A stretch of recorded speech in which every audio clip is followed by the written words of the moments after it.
पित्ते की पथरी के हवाले से अक्सर हमारे पास आते हैं तो यही कहते हैं कि पित्ते में पथरी हो गया। और पित्ते की पथरी इतनी डेंजरस है कि आप सोच से भी आपकी बाला-तर है। उसकी सबसे बड़ी वजूहात है कि पित्ता आपके कंट्रोल करता है लबलबा को, लबलबा आपके कंट्रोल करता है शुगर को और इंसुलिन को। खुदा न खास्ता अगर आपका पित्ता डिस्टर्ब होता है, इट मीन्स कि आपको शुगर के चांसेस और इंसुलिन के चांसेस आपकी बॉडी के अंदर बढ़ रहे हैं, तो ये आपके लिए खतरे की अलार्मिंग सिचुएशन है।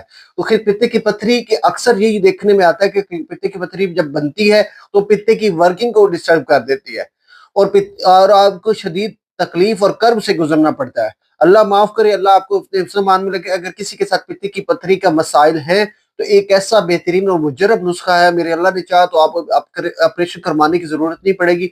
आपने 2 महीने ये मेडिसिन खा ली तो आपको कहीं ऑपरेशन की और कहीं मेडिसिन खाने की जरूरत नहीं पड़ेगी। जिंदगी में आसानी होगी। नुस्खा नोट फरमा ले, काफी आसान है, इतना लंबा चौड़ा नुस्खा नहीं है। ना बना सके तो हमसे बना नुस्खा भी ले सकते हैं। सांग यहूदा आपने 50 ग्राम वो ले लीजिएगा, कलमी शोरा 100 ग्राम वो ले लीजिएगा।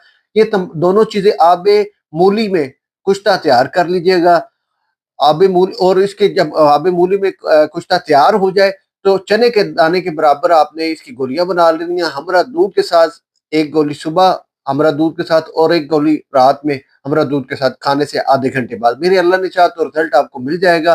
दुआ में याद रखिएगा। वीडियो अच्छी लगे तो आगे शेयर कीजिए, खास तौर पे उनको जिनको पित्ते की पथरी का मसला है उन्हें टैग जरूर कर दीजिएगा। अस्सलाम वालेकुम।